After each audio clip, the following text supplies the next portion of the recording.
बिस्मिल्लाहिर्रहमानिर्रहीम। अस्सलाम वालेकुम डियर स्टूडेंट्स।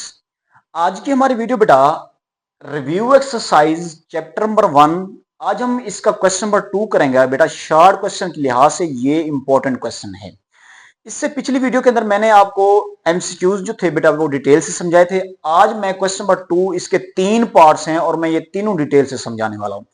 अब देखें पार्ट नंबर 1 जो है इसमें क्या कहता है, वो कहता है is zero a complex number explain. वो कहता है जीरो एक कंप्लेक्स नंबर है, आपने इसको क्या करना है बेटा, एक्सप्लेन करना है। तो इधर तवज्जो करें, मैं अब इस क्वेश्चन नंबर 1 का बेटा आंसर लिख रहा हूं। तो आंसर में मैं क्या लिखूंगा, मैं यहां पे लिखूंगा यस। यस आगे क्या लिखूंगा, आगे मैं लिखूंगा every real number is a complex number, कि हर रियल नंबर एक क्या होता है बेटा, कंप्लेक्स नंबर होते हैं। ठीक है, every real number is a complex number with an imaginary part, with an imaginary part of zero. ठीक है, इमेजिनरी पार्ट ऑफ जीरो। तो यहां पे लिखेंगे it can be written as 0 + 0 iota. अब देखें ये हमारे पास एक कंप्लेक्स नंबर है ना बेटा। अब इस कंप्लेक्स नंबर के अंदर आपको पता है कंप्लेक्स नंबर के अंदर दो चीजें होती हैं, एक रियल पार्ट भी होता है, एक इमेजिनरी पार्ट भी होता है। तो उसने यही कहा था कि जीरो एक कंप्लेक्स नंबर है, एक्सप्लेन करें। तो कंप्लेक्स नंबर से मतलब यह है कि ये तो हमारे पास क्या बन जाएगा बेटा, रियल पार्ट बन जाएगा।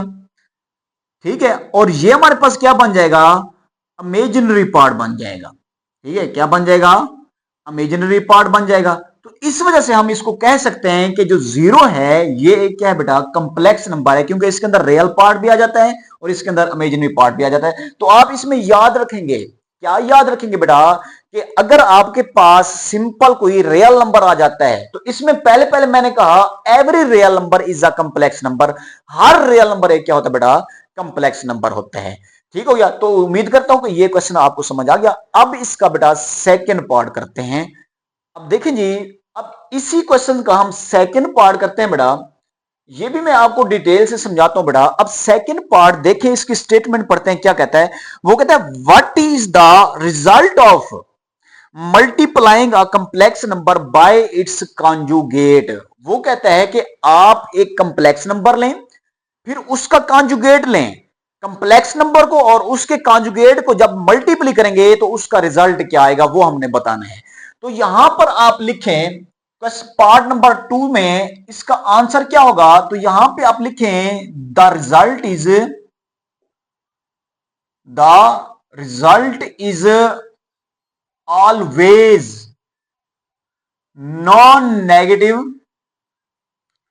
Non negative real number, non negative real number. तो इसका हम प्रूफ कर लेते हैं कि जो कंप्लेक्स नंबर है और उसका जो कॉन्जुगेट है जब उसको मल्टीप्लाई करेंगे तो नॉन नेगेटिव रियल नंबर कैसे आएगा।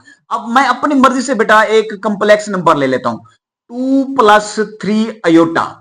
अब इसी का मैं कॉन्जुगेट लेता हूं तो वो क्या आ जाएगा, 2 - 3 अयोटा आ जाएगा बेटा। अब इनको मल्टीप्लाई करता हूं, जब मल्टीप्लाई करूंगा तो फार्मूला यूज हो जाएगा, तो ये क्या बन जाएगा, 2 का भी स्क्वायर बन जाएगा, -3 अयोटा का भी क्या बन जाएगा बेटा, स्क्वायर बन जाएगा। अब 2 का स्क्वायर क्या आ जाएगा, 4 आ जाएगा, दरमियान में -3 का स्क्वायर 9 और अयोटा स्क्वायर वैसे का वैसे आ जाएगा। अब देखें ये 4 आ जाएगा, माइनस का 9 अयोटा स्क्वायर की जगह -1 आ जाएगा। मजीद सिंपलीफाई करेंगे तो ये 4 + 9 आ जाएगा। तो इसका जो आंसर आएगा बेटा वो क्या आएगा बेटा, 13। अब अगर आप तवज्जो करें तो ये जो 13 है ये एक क्या है बेटा, non negative, non negative real number है। तो आप याद रखेंगे जब भी आप किसी कंप्लेक्स नंबर को और उसके कॉन्जुगेट से मल्टीप्लाई करेंगे तो जो हमारे पास आंसर आएगा वो क्या आएगा बेटा, नॉन नेगेटिव रियल नंबर आएगा। तो ये पार्ट था हमारे पास, सेकंड पार्ट था। अब इसका नेक्स्ट पार्ट करते हैं बेटा, पार्ट नंबर 3।